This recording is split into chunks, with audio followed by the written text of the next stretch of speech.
What does this mean for me? Well, it means I'm leaving San Diego. I've wanted to for a long time. I couldn't because he was in the military and stationed here. And now that we are no longer together, it means I can leave. I'm not from here. I'm from the South. And I am going to move in the not so distant future. It is a city that I love. If you live in this city and you've gotten coaching with me, chances are I was like, oh my God, I love your city. I would still live there if I could. But, he would never want to go there. Well, he's not in the picture. So I get to move there. She also says that she wanted to move further out, right? Like I mentioned earlier in the video, and she wanted to move to San Diego from wherever it is she is now. So I assume that it's like further out. And because that was something that she wanted for herself, what she decided she was going to do eventually, right?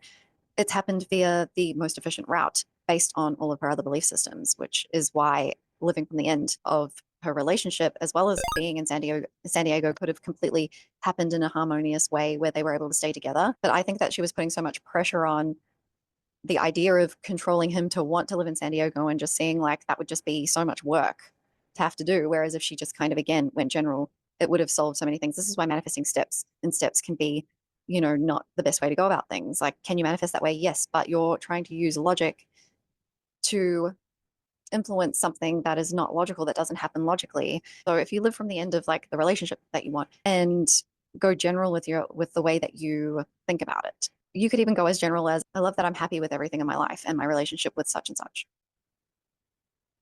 Everything includes where you would live with that person. Do you know what I mean?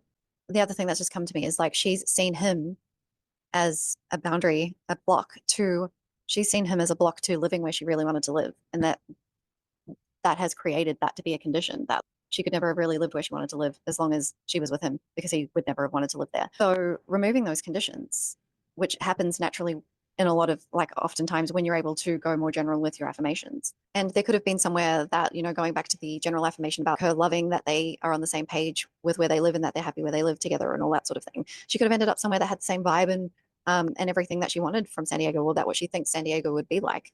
And being completely happy in the relationship, in the place, or in a place that she would be happy across both fronts. That also maybe lined up with his work, or maybe his work would have changed.